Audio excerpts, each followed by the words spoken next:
conspiracy theorists, statistically, are usually low-income men with low levels of education and weak social ties.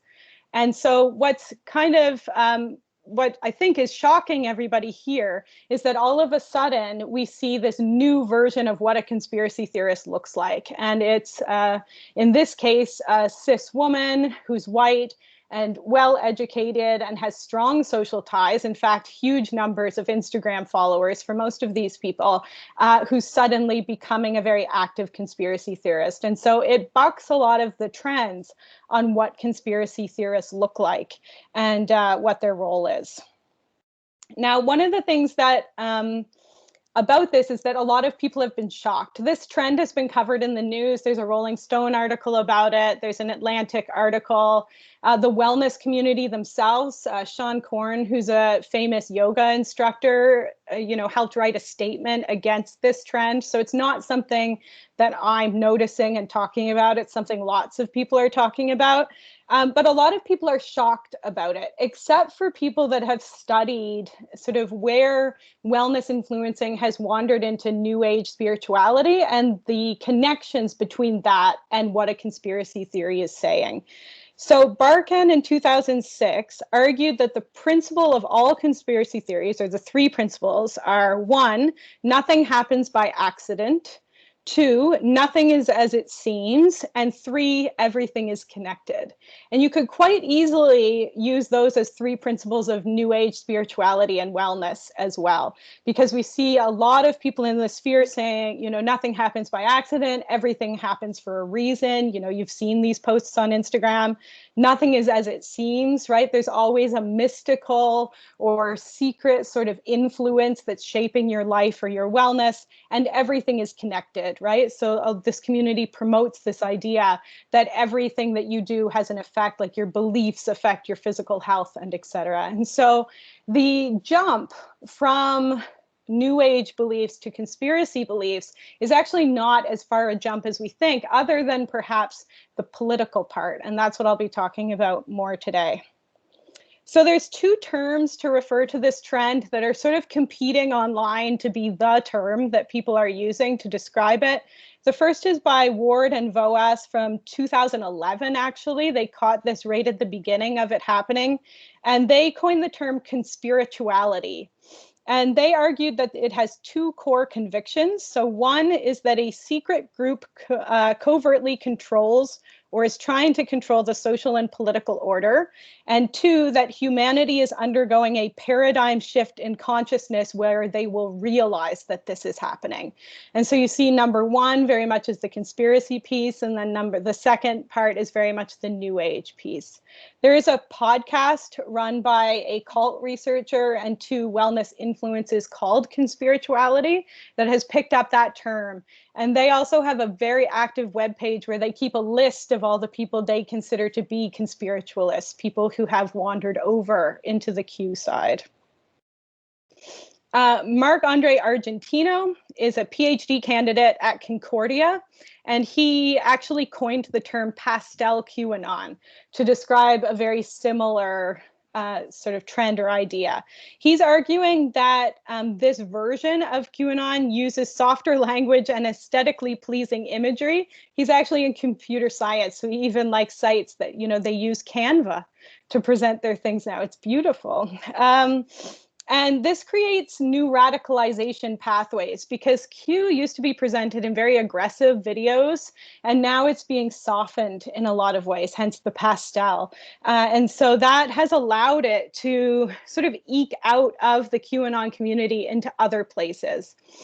And it's important to note that when people start reading this stuff, they're probably not going to know that what they're reading is a QAnon conspiracy about Satan worshipers running the world. The first couple posts you get in are going to be things that you would probably agree with. And then you kind of fall down this rabbit hole that ends at QAnon. So some of the ways that this is entering right now is COVID truther videos, anti-vaccination videos, or people raising concerns about vaccinations. And the interesting one that a lot of people got sucked into is the co-opting of the hashtag Save the Children. And so Save the Children's an actual organization that works against child sex trafficking, but QAnon took over that hashtag and used it to spread this idea that pedophiles were, using pizza places, or that there was a secret pedophile ring in the government. And that kind of thing. So it gets around some of our ideas. I even had a friend on Facebook when I had Facebook who shared the QAnon conspiracy that Wayfair was secretly selling children. I don't know if any of you saw that one, but it even wandered onto my Facebook page. And so it does happen. So this has increased their audience substantially. Things to watch out for if you wander accidentally into one of these things is language like light warriors, red pilling. The folks who wrote The Matrix have spoken out against QAnon, but QAnon insists on using the Matrix language to describe brainwashing.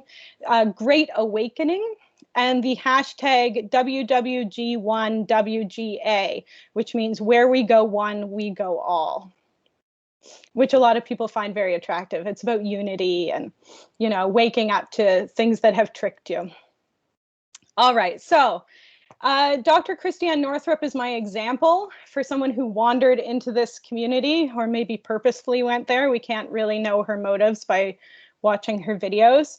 For those of you who don't know who she is, she's an obstetrician gynecologist, the author of a number of best-selling books, and best-selling is almost understating how many copies of these have been sold. In particular, her most famous books are Women's Bodies, Women's Wisdom, which is a massive book on sort of everything about cis women's health, and The Wisdom of Menopause, which was one of the first books written that was about sort of the medical realities, or what medicine wasn't telling us about menopause from women's perspectives. She's also now a social media wellness personality, and she actually is based in Maine, so she's quite close to all of us, and it's not very comforting. But we should, in many ways, take Christiane Northrup seriously. I mean, one is that she is legitimately brilliant. This is not someone that, everybody pictures conspiracy theorists in this particular way, and she's very smart. She has actually done some really amazing things. She was one of the first obstetrician gynecologists who pushed back very vocally against what she called medical patriarchy. She increased access to midwifery for women in the US. She lowered intervention in what she calls normal births. She ended the common practice of circumcision unless it was requested by the family. She normalized menopause and provided millions of cis women with information about their bodies and how they worked. And so she's someone who has made an actual impact in the world of wellness. And the reason to take her seriously is not just that she's important, but because we have to understand how this is happening. Too often, what's been going on online is someone wanders into QAnon and then everyone's just like, oh, they've lost it, right? That's it. They've totally lost it. When in reality, something is actually happening that we need to be aware of. So Northrup began what appears to be a rapid public descent into QAnon in April 2020. At that time, she shared a video calling on every one of her followers to join her at a particular time on April 4th for a global meditation, because there was going to be a portal opened through which you could attract some sort of knowledge or information. It is important to note that this is right around the time that Northrup's husband died. And she moved further into New Age spirituality as she started aligning herself more with mediums and channelers, trying to communicate with him. And so there was an actual life experience that increased her engagement with New Age work and might have introduced some of these things to her. Since that day that she posted that video, she has started a daily video series called The Great Awakening. So she's borrowing language from Q quite literally there. There's a QAnon book with the same title. And you could watch those videos if you wanted to. They've been banned on Facebook, but they're on YouTube. And well, there's some of them are still on Facebook because she's very careful about her language. She never says QAnon. She uses a peace sign instead of saying vaccine, things like that to get around it. I wouldn't recommend that you go watch the videos. That was the worst part of writing this presentation. But, feel free to do it if you wish. One of the most serious consequences of her wandering into the Great Awakening series is that she actually was the vector for the documentary Plandemic moving into the mainstream. So a computer scientist did an analysis of how that moved from QAnon circles into mainstream, and Christiane Northrup's page was actually the first one that was a legitimate page to post Plandemic, which was a COVID truther video about how COVID's not real and etc. And so she introduced that to everybody, which is a little bit scary. In these videos, she expresses views that are anti-vaccination, which actually isn't new for her. In Women's Bodies, Women's Wisdom, she was anti-HPV vaccines, so that's quite consistent with where she's always been. She's anti-contact tracing, told people to make up names for every place that they go in Maine. She referred to COVID as a flu. She believes that we've all been brainwashed and that we need to wake up from this brainwashing. And in a particularly strange one, she brought on Elizabeth April, who's a channeler who claims to have spoken to lizard aliens who described to her each of the COVID symptoms as symptoms of waking up from our brainwashing. And that was one that I do not recommend listening to for sure. And she has said quite explicitly that she is trying to help the fight against an elite satanic human trafficking abuse of children group, which describes QAnon without using the name.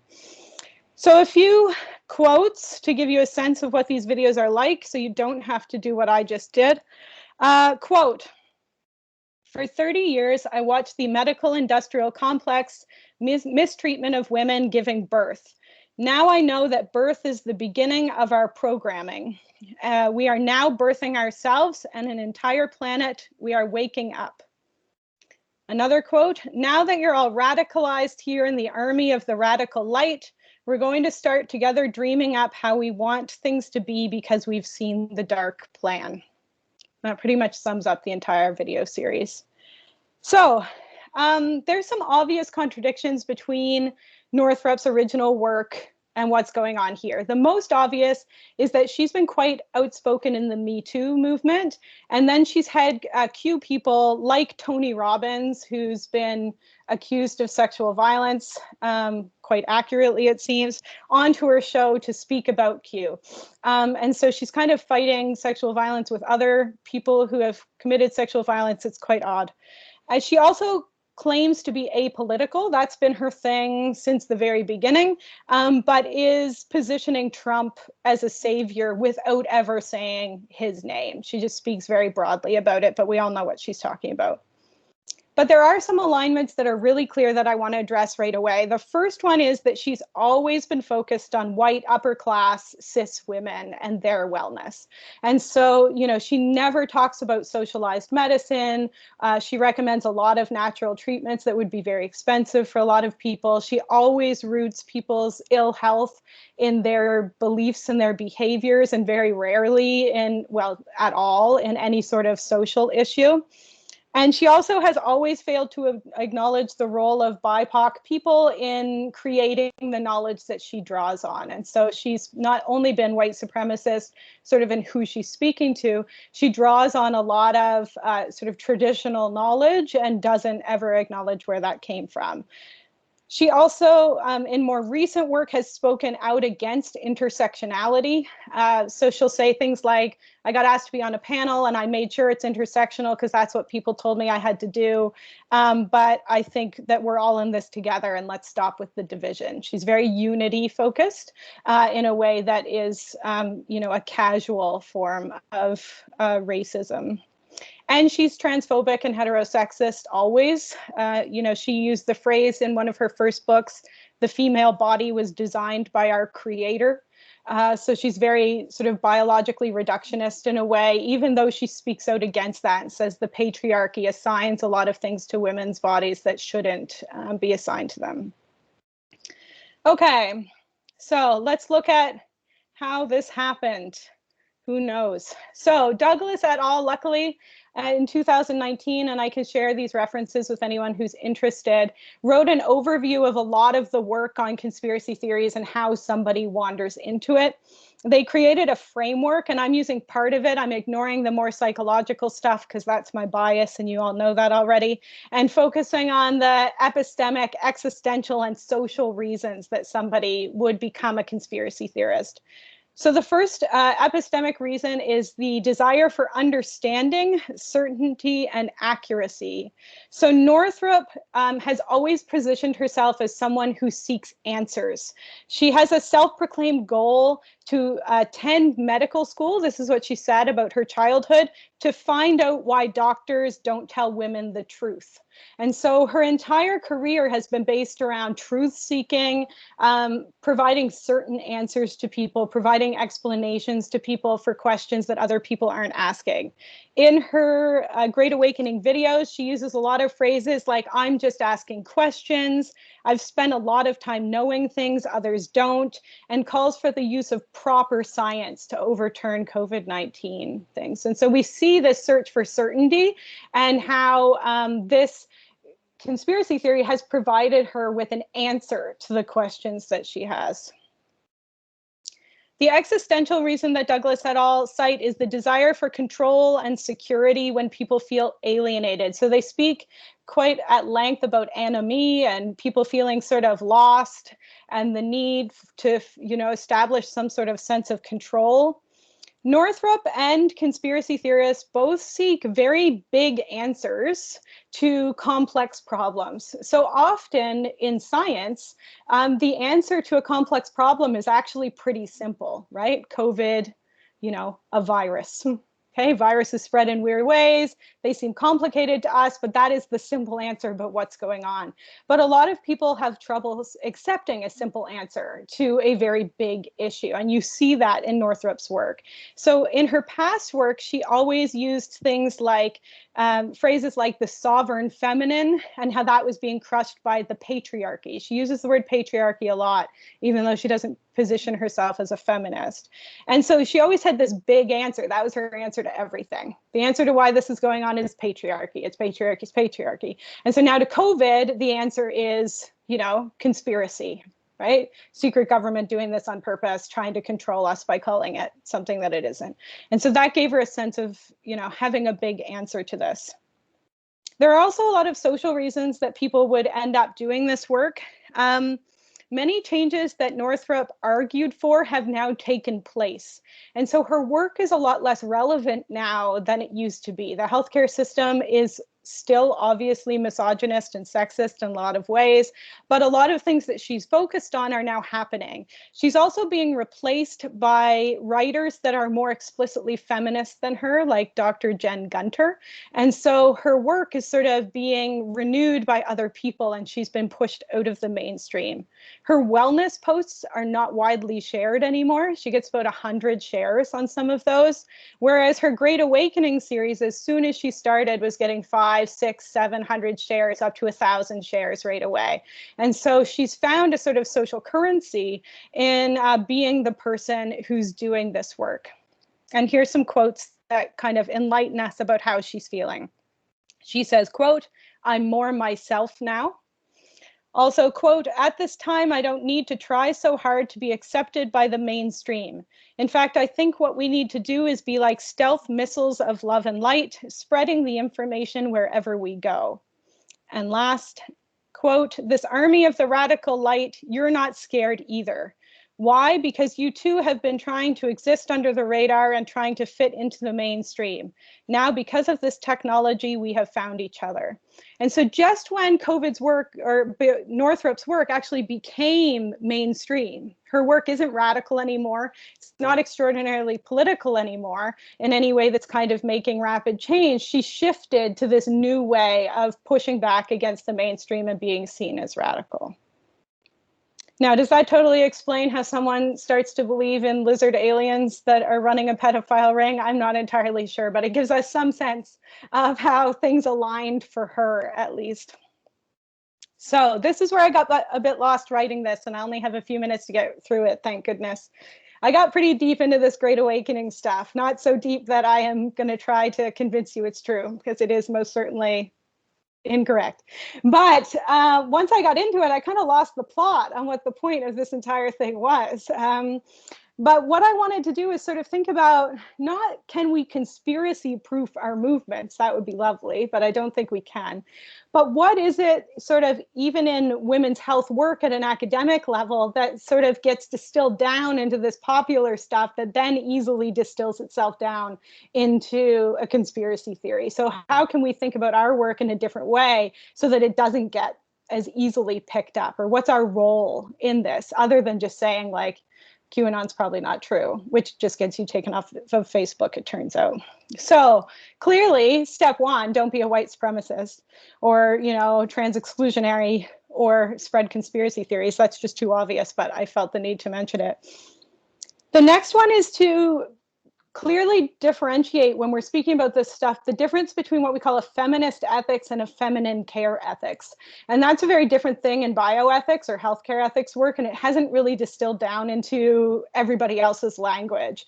But sometimes we argue for things and it can get misinterpreted as coming from a place of this sovereign feminine idea instead of a feminist perspective. And so a feminine care perspective is about, cis women naturally having particular characteristics that make them good at certain things, like caring. Whereas a feminist perspective is looking at, sexist oppression and exploitation and the politics around that. So for example, when we argue for more women physicians, we need to be very clear about why we're arguing for that. That it's not that we think that women are more naturally caring and so therefore would make better physicians, but the feminist justification for that. So explaining why we're demanding certain things will be helpful in distinguishing this from some of the new age work that's been going on. The second idea is to resist suggestions that individual health is the goal, and lots of folks are starting to do that in academic work. The first is because health is a social good, and so you see a lot of this stuff is very individualistic, and it's promoting that idea of individual health and rights and freedom, sort of trumping, if we can even use the word trumping anymore, the sort of public health needs that people have. But the other part is that health is unachievable for a lot of people, for everyone is my argument, but certainly more so for other people. And so when we start drawing on work by Cripp and Fat and Mad and disability theorists, we see this complication of using health as a goal of our work. And so instead of saying, I'm doing this project to improve the health of people, it could be I'm doing this project to improve the care of people so that they feel seen and cared for. And whether or not that improves their health is totally, sort of a secondary thing that is not relevant. The third is to avoid the fact wars in what people are calling a post-truth world. And so Alyssa Overend has done a great book that just came out called Shifting Food Facts that Christy recommended. Thank you, Christy. And I had a flip through that before I wrote this. She cites some great people. One of them is Poole, who has said the opposite of post-truth is not facts. And Hodges, who said that when we get into these fact fights, we can, quote, only hurl back weak pleas that claims are not evidence-based. And so women's health academics, feminist academics, we've gotten into these things where we're warring against other people with evidence. And I've done this in my own work. So I'll say, focusing on breast cancer and positivity for people with breast cancer isn't good. And one of the reasons we shouldn't do that is that no studies have shown that positivity helps this, or a study showed that it doesn't matter how positive you are. But we know at this point that we can find a study in medical science, which is an applied science, that says almost anything. And so I think we need to step out of these fact wars a little bit and start focusing more on how things are constructed as truth, how we dismantle them, and the values, right, that we're actually arguing about, because it's not actually a war about facts. The next one is to be clearer about our big answers. I think in feminist teaching and in theory, we give big answers a lot. I know my students are always like, the answer to every question is neoliberalism or poverty or the patriarchy, right? They learn that in first year and then they're like, that must be the answer to all the questions. And I don't think we're very precise about what we mean when we say things like that. You know, telling an 18-year-old that the patriarchy is doing something is very unclear as to what we're actually saying. And so spelling out for people when we're using these big answers, what that actually means from an academic perspective will help it not seem like we're doing the exact same thing the conspiracy theorists are doing, which is just providing this simple word that describes everything. Last but not least, and this is a tough and complicated one, I don't want to delve into the whole thing because I'm already 3 minutes over, is to consider the consequences of what happens when we call out people and attack and criticize their work. Now, I'm white and I'm cis, and so I have, no right to say any of this. And a lot of the ways that people are being called out is very productive, right? For trans exclusionary politics or for racist politics. But what we are doing, especially online, is creating this ideological divide where a lot of people are getting pushed further and further into extreme views. And when we do that, they find another place where they feel at home.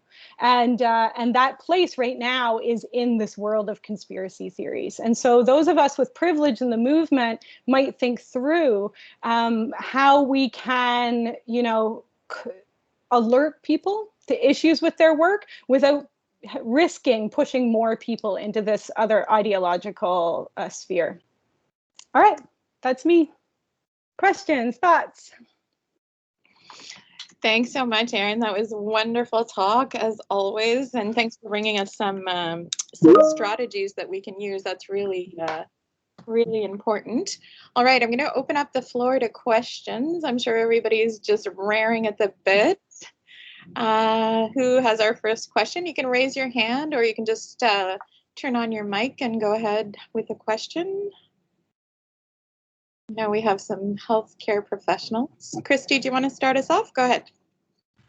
Okay, sure. Thank you so much, Erin. It was so nice to hear about this work, and I'm excited and maybe not surprised, but interested in how this kind of aligns with like some the crazy that I spend my days with. Yeah. And I think what's really interesting for me is the ways these social divisions kind of produce these sort of extreme movements. It's not really a question, it's more of a comment, is that I can see really similar things happening with MRA movements as well. Yeah. And I'm thinking back to the 70s and, the ways that this notion of alienation or anomie produces these kinds of divisions and how these kinds of divisions become polarized and extreme and dangerous. And I've been thinking a lot about how to bridge those divides. That's sort of what I'm working on right now, is thinking about how to bridge class social divides around white working class masculinity in Canada. And these are similar, although obviously with a totally different group of people. And I'm just wondering, this is like such an impossible question. So I'm sorry, what are there tangible ways, right, of having these conversations? I know we shouldn't do it. We shouldn't alienate people. We don't want to bombard people with facts, which of course also creates this, especially for the working class folks that I work with, this you think you know more than me. How do we do this? And so I'm looking for spaces to kind of troubleshoot this. And I know that I know that you probably don't have, if you have the answer, that would be wonderful. But I have solved all the world's problems. Yeah. No, I would love to have a discussion. Like, we should have another discussion about that for sure. I think, it's like you noted, it's really different because in this case, we're talking about powerful people with a ton of privilege that are getting called out in a very different way than working class men, right? It's a different type of experience.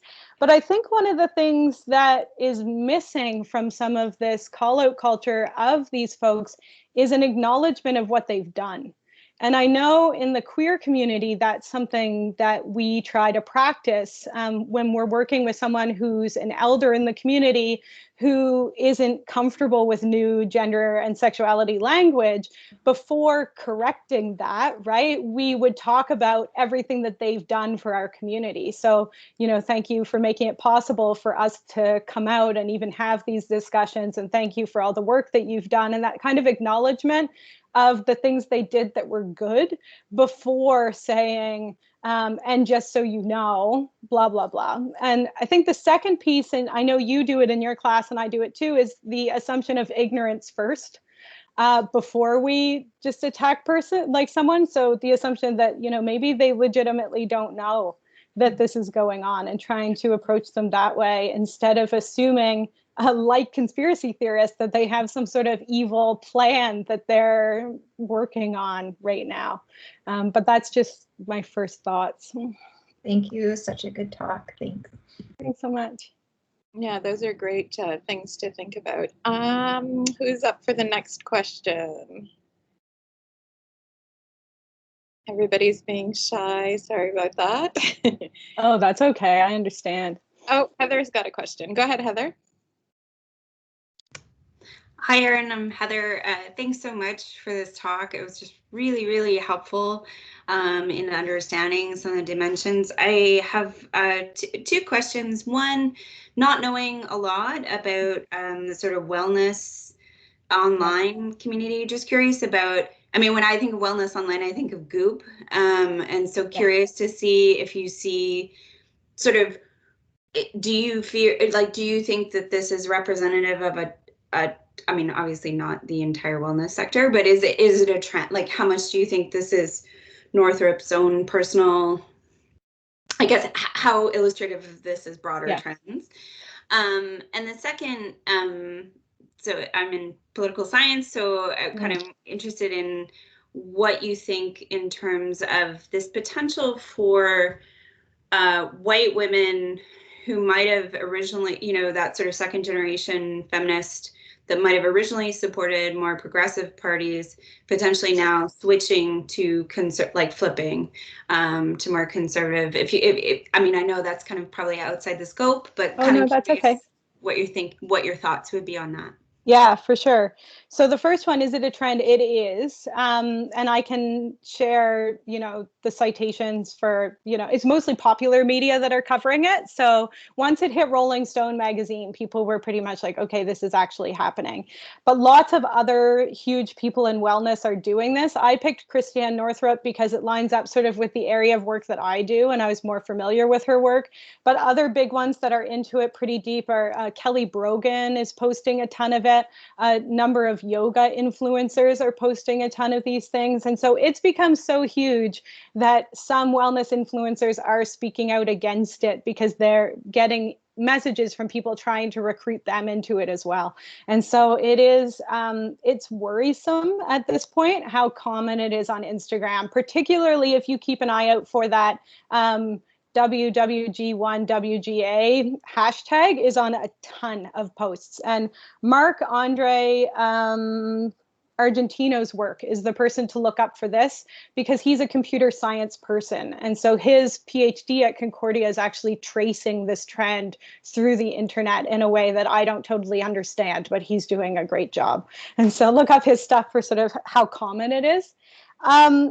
Regarding your second question, you know, a lot of people have said broadly that QAnon is a threat to democracy in the US in particular, but perhaps globally. It's very popular in Germany now. It's getting more popular in Canada. It's a global conspiracy theory. And so would it shift someone to being conservative? My sense from watching the videos is that it's more likely to shift people into not voting at all, which could result in a more conservative government. Because if we're taking people out of the sort of wellness community from voting and women from voting, then that could affect the balance. But a lot of them, what they're saying is that, like, this is apolitical. Elections are part of this deep state government. They're controlled by them anyways. And so why engage in any of that? But certainly if they were going to vote, especially during COVID, I would see them lining up with more conservative governments that are less inclined to put in place public health measures. So it is pretty worrisome in the ripple effects that it could have. Thanks. That's terrifying. I know. Yeah, sorry. Great question, Heather. Do we have any other questions? I have a question, Erin. Maybe you can clarify or give me your thoughts on this. Do you think that Trump being elected and COVID was like the perfect storm for this actually happening? Yeah, I mean, it was perfect for sure. I mean, Trump being elected is not everyone blames Trump for everything. And it is weird that he's become sort of this messiah character in QAnon, but I expect he'll be dropped once he doesn't have power anymore and replaced by someone else. And it'll turn out that Trump himself was a lizard alien, and there'll be a story. But I think that, this happening is evidence of something that was already going on, and Trump allowed people to have more voice about it. I think what really, if you look at sort of some of the roots of this, definitely people feeling more comfortable with their conservative language and sharing those ideas has helped, but also the internet is huge in this, and folks using that in very particular ways. When conspiracy theories first became so popular online, they were random, they were shared by individuals with very little power, and QAnon is very organized, and has, although it tries to appear decentralized, does have a couple folks high up who are running a lot of it, and it's very adaptive. And so, yeah, COVID gave them sort of a way to recruit more people through these truther videos. But I think that they're actually smart enough that they would have capitalized on any sort of social crisis that was happening at the time. Yeah, and I think it would be interesting also to see how the turn inward to like personal, care and things like that came with COVID also has that link, right? Exactly. You see a lot of self-care stuff here and the individualistic stuff, and people are scared. And so they're turning to some of this new age information because they want an answer to keep themselves safe, right? Yeah, I see we have another hand raised. Christy? I think it's Matthew. Matthew, you need to turn it. Yeah, thank you. Erin, this was a fascinating talk. Thank you so much. Thank you. I'm just interested though in like thinking about this also, and I think this is in line with what you're thinking as well, right? What is this a symptom of? Yeah. And how do because it's an anti-authoritarian, in some ways anti-elitist discourse that is kind of vaguely oriented towards problems that seem irresolvable. Given that social scientists have been trying to, more scientifically pinpoint what some of the problems are and what things that need to be done, especially with the climate emergency and changes in capitalism, like how do these two go together, and how is it possible to engage in some kind of politics that would bring people closer towards some kind of fact-based interpretation. I found what you said about arguing with facts to be somewhat convincing, but I'm wondering, like, as a social scientist, how do we bring these together? Exactly. I mean, we still have to obviously fight against disinformation. Like saying that we're in a fact war that is unwinnable is not the same as saying, oh, we should let people believe whatever they want about climate change, or like not try to, address some of these ideas that are spreading.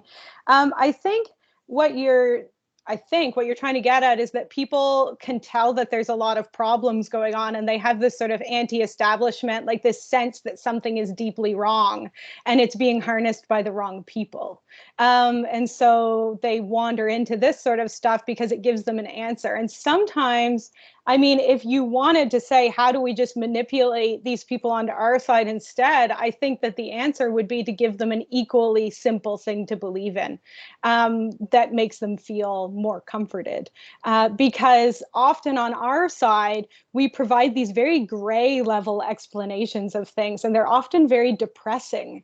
And so the key thing about a conspiracy theory is that it has one piece, and this is true in a lot of this work. One is a threat, and then the other part is a promise of something great. And so they make you more afraid, and then they say, but if you do these things, everything will be okay. And on our side, we never tell people that. We say things like, probably the whole world is going to be destroyed by this date, or probably, like we make people feel powerless, which actually makes them more likely to go to the other side. And so maybe it's something about harnessing, not, in my work against suicidality with queer and trans youth, which this has a weird connection with, we talk about, instead of trying to inspire hopefulness, which is really a high standard, inspiring curiosity about what the future could be like. And I don't think we've done a lot of that on our side. Like, what do we imagine the world could be like if it was different? That kind of discussion is more common on the conspiracy theory side than it is on our side. And I don't know if that addressed what your concerns were. Yeah, okay. It did, thank you. We have a question from Susan O'Donnell. Susan, do you want to voice your question? Oh, sorry, Brian. Go ahead, Sophie. Okay, Susan asking, who's making money off Q, and do you think they really believe it, or why are they doing it if not for the money? I know, right? So one of the things about analyzing what people put out into the world is that you really can't tell if they believe it at all. When I'm reading a lot of this stuff and watching it, I'm actually more fearful of the people who would say these things without believing them than I am the people who do believe them, because the fact that you'd be promoting this stuff just purely strategically is quite terrifying to me. That's a whole different problem to address. But I do think, and I forget the names of the leaders, it's in my pile of notes somewhere, but you could look it up. There's two very powerful people sort of at the top of this, and I think they are largely strategic. Yeah, I think that, they want to inspire chaos and, have some control over certain things. And so for them, I think that it is strategic in a lot of ways. But I think if you only get a few notches below them, that it's not functioning in exactly the same way. And it is hard to imagine what people are making money off this, right? There's books and there's documentaries and there's ad campaigns and there's membership meetings and all kinds of things. It is producing sort of an economy all on its own. But aside from the money piece, it's not really clear what inspiring pure chaos, what the goal of that will be in the end, or if there is a clear goal. But yeah, certainly there is some financial benefit and a sense of power, I'm sure, in being able to manipulate what millions of people believe and are doing. Great. Do we have one last question for Erin? No? This has been, oh, here we go. Brian, is that you asking a question? Go ahead, Brian. I guess my question would be, like we've heard a lot about the States. I'm wondering about in Canada. Like I'm witnessing this in a lot at the corporate level an awful lot, and it maybe not so much conspiracy, but the myths that are being perpetuated, by both politicians and the corporate sector. So I'm just wondering, how those two relate to Q and what we're seeing in Canada. Yeah, I mean, the internet doesn't have borders like we do. And so, there's lots of Canadians who are following. I mean, like I said, it ended up on my Facebook page. I think it's important to differentiate in some ways people's questions and confusion about COVID and the vaccine and its effectiveness from being engaged in what is sort of a QAnon conspiracy. And they look similar in some ways, and maybe one of them's a kind of a radicalization pathway into the other. But I think certainly there's a lot of myths going around about COVID and a lot of confusion and a lot of people unclear on what we're doing who wouldn't sort of take up the rest of these things, and people engaging with it out of curiosity that wouldn't sort of go down the rest of the rabbit hole. But certainly, I think it's probably quite common in Canada to be sharing some of these things. It's hard. And again, I think Argentino's work will give us, once he's done his PhD, he's spending most of his time in interviews at this point, I think. But once he's done his work, I think we'll have a better sense on what like a regular user of Facebook and Instagram, how engaged are they with some of these things? Because it's not really clear where that line is right now. Yeah, and it'll be interesting to see how it extends to other social media. Yeah. And especially the youthful social media, right? Like TikTok and Snapchat and all of the ones that are functioning. Mm-hmm. Well, I just want to thank you, Erin. That was a wonderful talk. I also want to give you all a heads up that on February 24th, we have Carol Karen Pearlston from the law school, who's going to give us a fascinating talk on approaching lesbian legal history. And so she's going to be talking about the criminalization of sex for women who choose women. So that'll be interesting. And there are two talks coming up after that. We have Angela Tozer from History on March 17th. And on March 31st, we have Debbie Van Hoevenaard, who's going to talk about ageism in COVID. So all three of those talks will be fascinating. And just keep an eye out. We have a new a University Women's Center Facebook page now. And please go like the page so that you'll get our event invitations. We don't have a topic that's going to crush our site, but they will be just equally as interesting as the talk we had today. So I just want to also thank Daniel Grant from the Arts ITS, who gives us a hand with the technical aspects of the talk. And thank you again, Erin, and everybody have a wonderful day. Thanks so much.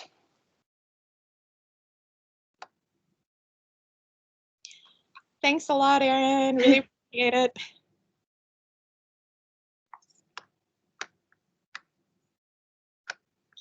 See you, Joan.